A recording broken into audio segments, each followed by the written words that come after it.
Selamat datang di Indonesia hari ini, sebuah negara di mana gedung sekolah bukan lagi tempat edukasi, tapi sudah beralih fungsi menjadi tempat audisi. Menurut keyakinan saya. Tapi ini bukan semata asumsi yang membabi buta. Saya akan jelasin dari mana saya dapat keyakinan tersebut.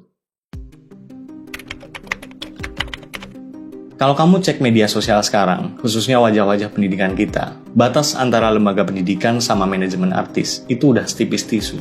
Ya estetik sih, tapi 3 kali 7. 24.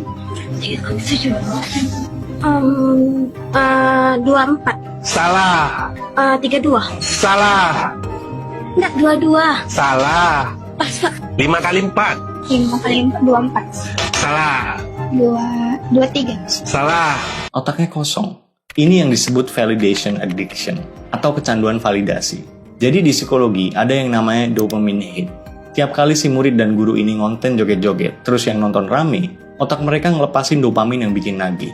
Saking candunya dapat like, share, dan masuk FYP, mereka sampai lupa kalau ada yang namanya marwah, kehormatan, harga diri, martabat yang harus dijaga.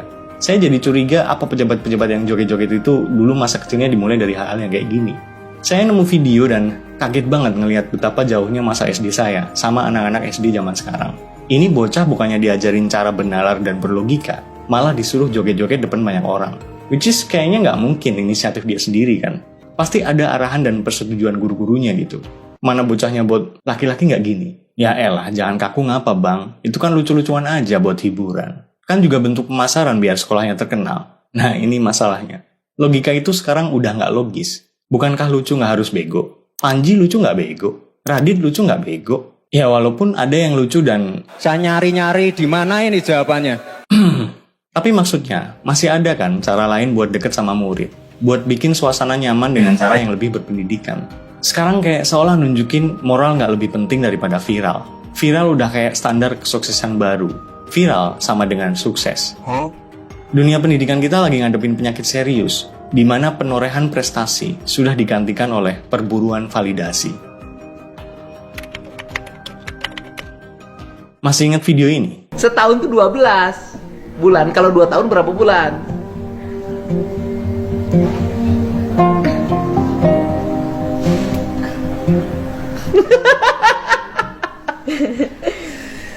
Setahun berapa bulan? 12. 2 tahun berapa bulan? Logikanya nggak jalan. Kita nggak lagi ngomongin siswa yang grogi depan kamera ya. Ini anak SMA yang harusnya bisa matematika di level yang lebih rumit. Pertanyaan kayak gini bisa dijawab anak SD tahun 80-90-an. Ini adalah bukti kalau kita ngalamin yang namanya degradasi kognitif. Kenapa ini bisa terjadi? Karena selama ini sekolah kita terjebak dalam ilusi kegiatan belajar mengajar. Guru seolah-olah udah melaksanakan kewajibannya untuk memberikan pemahaman tentang disiplin ilmu. Dan murid seolah-olah udah mendapatkan haknya untuk menerima cara memahami ilmu tersebut. Kalau emang ini bukan ilusi kayak yang saya bilang, terus mana buktinya? Kenapa yang ditampilkan adalah muka pendidikan yang kayak gini? Oknum-oknum guru yang ngajarin muridnya joget-joget, yang nunjuk murid melambai atau siswa yang model cakep doang, buat dijadiin representasi sekolah. Apakah ini yang dalam pengertian mereka sebagai kegiatan belajar mengajar? Ataukah ini yang dalam pengertian Anda semua, orang tua yang nyekolahin anaknya, sebagai kegiatan belajar mengajar? Buat apa ngelakuin ini semua kalau nggak demi engagement? Apakah mereka nggak bisa memperkirakan dampak yang akan terjadi kalau perilaku kayak gini dipelihara? Pernah dengar positive reinforcement? Ketika hal-hal yang nggak berfaedah itu dikasih panggung dan pujian, otak siswi ini nangkepnya, oh, gue nggak perlu pintar matematika. Yang penting bisa joget, melambai-lambai, gue bakal dianggap asik, gue bakal dianggap hebat. Gini teman-teman. Ada perbedaan besar antara understanding atau paham dan memorizing atau menghafal. Sementara sistem pendidikan kita itu sekarang udah kayak pabrik mesin fotokopi. Guru ngasih materi, murid suruh ngafal, terus ujian. Habis itu, gone, hilang. Dan ini diulang-ulang terus. Murid cuma diajarin 5 tambah 5 sama dengan berapa. Bukan 10 sama dengan berapa ditambah berapa. Inilah yang melahirkan ribuan siswa yang punya ijazah, tapi nggak punya logika. Seenggak sukanya orang sama Bang Rocky, tapi buat saya omongan dia ada benernya. Ijazah hanya tanda Anda pernah sekolah, bukan berpikir. Relate banget kan? Apalagi kalau ngelihat para pengajar yang harusnya jadi garda terdepan pemberantas kedunguan, malah jadi sponsor atas kedunguan itu sendiri. Kalau kita pengen tahu kenapa wajah pendidikan kita bisa sehancur ini, kita harus lihat dari jantung pendidikannya dulu, which is guru. Guru-guru ini, oknum guru lebih tepatnya, mereka lebih bangga kalau video mereka tembus jutaan views. Kita ngelihat fenomena di mana guru dan murid sama-sama jadi pecandu konten. Guru yang harusnya jadi rem buat perilaku muridnya yang melenceng, malah ikutan joget demi ngejar FYP. Ini apa nggak bikin muridnya mikir, lah guru gue aja begitu, kenapa gue enggak? Akhirnya terjadilah apa yang disebut devaluasi marwah. Lembaga pendidikan yang harusnya jadi ruang intelektual, malah lebih mirip manajemen artis. Gurunya jadi talent scout yang milih-milih, mana nih murid yang punya tampang-tampang viral, mana yang nyolok buat ditaruh di depan. Sementara kemana murid yang benar-benar berprestasi secara akademik. Mereka tenggelam di pojokan karena dianggap nggak menjual buat konten sekolah. Guru-guru ini terjebak dalam istilah psikologinya the halo effect. Mereka ngerasa kalau mereka ngikut tren bareng muridnya, kontennya banyak yang suka, berarti mereka udah jadi guru asyik dan deket sama murid. Lalu karena ngerasa udah jadi guru yang asyik, mereka lupa kalau kedekatan emosional harus dibarengi dengan ilmu. Mereka ngerasa deket dengan murid adalah segalanya. Padahal tanpa edukasi dan wibawa, mereka sebenarnya sedang menurunkan derajat lembaga pendidikan menjadi sekedar tempat nongkrong yang dibayar negara. Pertanyaan saya, teman-teman sekalian, kalau murid-murid ini besok masuk ke dunia kerja yang pastinya lebih kejam daripada dunia pendidikan, mereka nggak bisa pakai akal, mereka nggak tahu etika dan moral, mereka taunya sukses sama dengan viral, dan viral sama dengan pakaian ketat plus joget-joget sensual. Kira-kira, profesi apa yang lapangan kerjanya akan sangat welcome dengan kriteria orang semacam ini? Banyak guru zaman sekarang tahu gimana caranya jadi guru yang baik, tapi nggak tahu gimana caranya jadi guru yang benar. Ini bukan soal sertifikasi, bukan soal gelar SPD-nya, tapi pedagogi, seni mengajar. Mengajar itu bukan cuma soal mindahin data dari buku ke papan tulis. Ada proses yang namanya scaffolding. Guru itu harusnya membangun tangga pemahaman buat muridnya. Kayak yang saya bilang di awal tadi, bukan 5 tambah 5 hasilnya berapa, tapi 10 itu hasil berapa tambah berapa. Kalau ini emang udah diterapin, murid itu nggak cuma jago matematika, tapi jadi tahu kalau joget plus viral bukan berarti sukses. Mereka bisa pakai akal dan ngebedain mana yang nakal dan mana yang bermoral. Saya ingat sama satu tokoh legendaris dunia pendidikan Indonesia, namanya Profesor Yohanes Surya. Dia bilang, di dunia ini tidak ada anak yang bodoh. Yang ada itu hanya anak yang tidak atau belum mendapat kesempatan belajar dari guru yang baik dan metode yang baik. Beliau membuktikan ini dengan pergi ke pelosok Papua dan mencari anak-anak yang dianggap paling nggak punya harapan. Yang 4 tahun nggak naik kelas, usia 12 tahun masih kelas 2 SD. Dalam waktu singkat, di tangan Prof. Yohanes, anak-anak yang tadinya dianggap nggak punya harapan ini berubah jadi juara Olimpiade Sains dan Robotik tingkat nasional. Mereka yang tadinya nggak bisa ngitung cepat, tiba-tiba bisa nyelesain soal akar kuadrat dan variabel kompleks cepat kilat. Soal pertama, X berapa? 6. Berapa? 6. Kita lihat jawabannya. Iya. Beliau tahu kalau otak manusia itu plastis, bisa dibentuk, asalkan pengajarnya punya metode.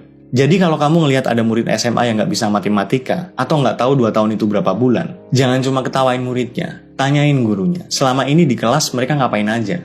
Apakah mereka beneran mentransfer ilmu? Atau sebenarnya lagi ngebuktiin tuduhan kalau sekolah itu scam? Mereka meluluskan anak-anak ini dengan ilmu akademis yang nol, cuma karena lebih sibuk ngurusin koreografi perpisahan daripada kurikulum pendidikan. Tapi disclaimer dulu ya, saya nggak punya niat buruk dan nggak bermaksud jahat ke siapapun. Ini murni keresahan pribadi sebagai orang tua, mantan siswa, warga negara yang masih waras dan ngerasa cemas dengan kualitas pendidikan bangsa ini. Guru yang saya maksud di video ini hanya oknum tertentu, bukan guru se-Indonesia, bukan guru secara general. Saya yakin masih banyak kok guru yang memang kompeten di luar sana. Sekali lagi, yang saya maksud adalah oknum guru. Jangan dipotong-potong nih. Kalau kebetulan kamu guru dan tersinggung sama konten ini, baguslah. Saya nggak akan minta maaf. Kamu yang harusnya minta maaf. Bukan ke saya, tapi ke mereka. Generasi-generasi penerus bangsa ini. Anak-anak kami, adik-adik kami, saudara-saudari kami. Kamu sebagai sosok yang seharusnya digugu dan ditiru, malah ngajarin dan nyontoin hal-hal yang memalukan buat wajah pendidikan. Bayangin betapa ngerinya masa depan bangsa kita kalau yang kayak gini ini dibudayakan. Kita akan melahirkan sebuah generasi yang mungkin pinter joget, jago ngedit, tapi tolol secara logika dan nol secara etika.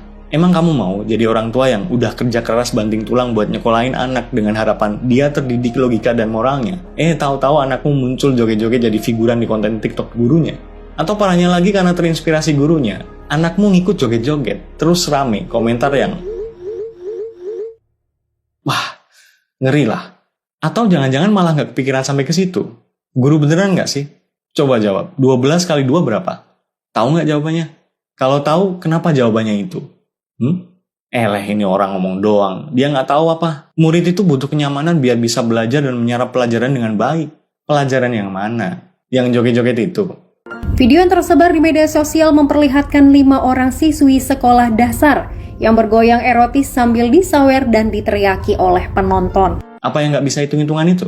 Seorang siswa SMA kelas 12 juga tidak mampu menjawab soal matematika sederhana ketika dites langsung oleh petugas. Kalau mau nyaman mah ke kafe aja, ngegame, atau di rumah lah, jangan di sekolah. Tugas guru bukan bikin nyaman, tapi bikin paham, moral, dan intelektual. Guru kan juga manusia, butuh hiburan. Ngerti, siapa sih manusia yang nggak butuh hiburan? Tapi lihat-lihat juga dong. Saya nggak pernah tuh denger pilot joget-joget pas nerbangin pesawat. Atau dokter bedah ngonten TikTok pas operasi. Bayangin kalau ada beneran dan sepemikiran sama kamu. Saya paham, kamu, saya, kita semua butuh validasi kok. Tapi pinter-pinterlah menempatkan diri. Kalau kamu memang segitu pengennya validasi dan mengekspresikan diri, saya kasih tipsnya. Copot seragammu. Karena itu adalah identitas profesimu.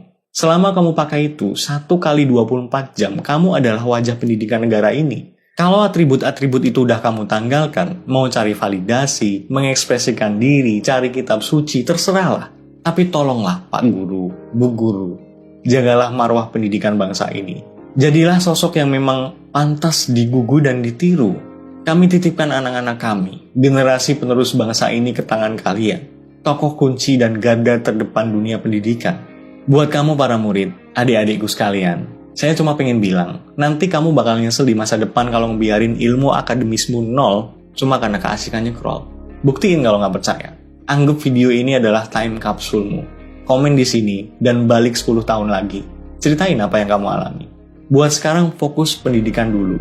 Tugasmu bukan cari viral. Tugasmu belajar pakai akal. Paham apa itu etika. Paham apa itu moral. Kalau nggak paham, kejar gurunya. Tanya sampai paham. Paksa mereka buat menjalankan tugas dan kewajiban mereka yang sebenarnya. Jangan mau kalau cuma dijadiin bahan konten. Oke? Ingat, nggak semua yang viral itu bermoral, dan nggak semua yang tenar itu benar. Kalau video ini bikin kamu ngerasa nggak nyaman, baguslah. Itu tanda nalarmu masih jalan. Silakan setuju, silakan tidak. Tapi kalau kamu ngerasa ada yang salah dengan arah pendidikan kita, then stop pretending that everything is alright. Get your shit straight. Thank you udah dengerin keresahan saya. Semoga bermanfaat. See ya.